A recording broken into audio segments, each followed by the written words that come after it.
Hi అండి అందరికీ. ఈరోజు మా పిల్లల కోసమని పన్నీర్తో పలావ్ చేశాను. మా పిల్లలు స్కూల్ నుంచి రాగానే అమ్మ లంచ్లోకి ఏం చేయనంటే చికెన్ బిర్యానీ చేయమ్మా అంటున్నారు. చికెన్ తినకూడదమ్మా, ఇంట్లో కొంచెం పన్నీర్ ఉంది, పన్నీర్తో పలావ్ చేస్తానన్నాను. సరేనమ్మా అన్నారు. ఈ ప్రాసెస్ మీరు కూడా చూసేయండి ఒకసారి. ముందుగా గ్యాస్ పైన ప్యాన్ పెట్టుకుని కొద్దిగా నెయ్యి వేసుకుని అది హీట్ అయిన తర్వాత ముందుగానే కట్ చేసి పెట్టుకున్న పన్నీర్ పీసెస్ కూడా వేసుకుని కొద్దిగా ఫ్రై అయిన తర్వాత కొంచెం సాల్టు కారం కూడా వేసి బాగా ఫ్రై చేసుకోవాలి. ఇవి బాగా ఫ్రై అయిన తర్వాత తీసి ఒక ప్లేట్లో వేసుకుని పక్కన పెట్టుకోవాలి. ఇవి పక్కన పెట్టుకున్న తర్వాత ఒక గ్లాస్ రైస్ తీసుకుని ఒక బౌల్లో వేసుకుని వాటర్తో 2-3 సార్లు బాగా క్లీన్ చేసుకోవాలి. ఇలా క్లీన్ చేసుకున్న రైస్లో ఒక గ్లాస్ వాటర్ వేసి నానబెట్టి పక్కన పెట్టుకోవాలి. ఈలోపు మనం పలావ్కి కావాల్సిన వెజిటేబుల్స్ అన్నీ కట్ చేసుకోవాలి. ఉల్లిపాయలు, పచ్చిమిరకాయలు, టమాటాలు, కొత్తిమీర, నేను బంగాళదుంప కూడా వేసాను, మీరు నచ్చితే వేసుకోవచ్చు. అది కూడా కట్ చేసి పక్కన పెట్టుకోవాలి. ఇవన్నీ కట్ చేసుకున్న తర్వాత గ్యాస్ పైన ఒక ప్యాన్ పెట్టుకుని ఆయిల్ వేసుకుని అది హీట్ అయిన తర్వాత పలావ్ దినుసులు కూడా వేసుకుని ఫ్రై చేసుకోవాలి. ఇవి బాగా ఫ్రై అయిన తర్వాత మనం ముందుగానే కట్ చేసి పెట్టుకున్న ఉల్లిపాయలు, పచ్చిమిరకాయలు కూడా వేసుకుని కొద్దిగా కరివేపాకు కూడా వేసుకుని మూత పెట్టి కాసేపు మగ్గనివ్వాలి.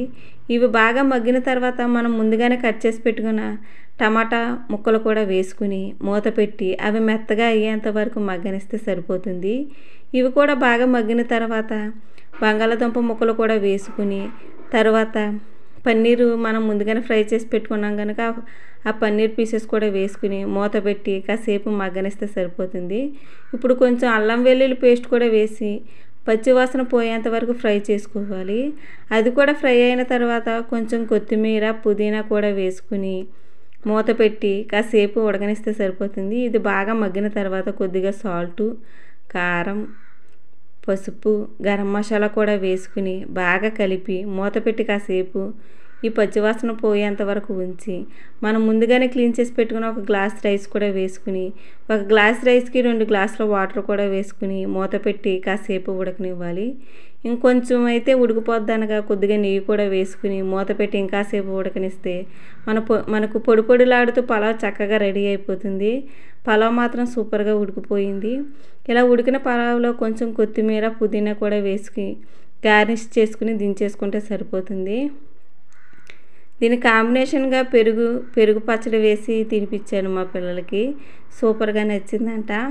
ఈ పన్నీర్ పీసెస్ని అమ్మ కక్క అని చికెన్ అనుకుని తినేశారు మా పిల్లలు. చికెన్ అనుకుంటున్నారు. చికెన్ అమ్మ ఇది చికెన్ అంటున్నారు నాతో కూడా. వాళ్ళకి బాగా నచ్చిందంట. మీరు కూడా ఈ వీడియో నచ్చినట్లయితే లైక్ చేసి సబ్స్క్రైబ్ చేయడం మాత్రం మర్చిపోకండి.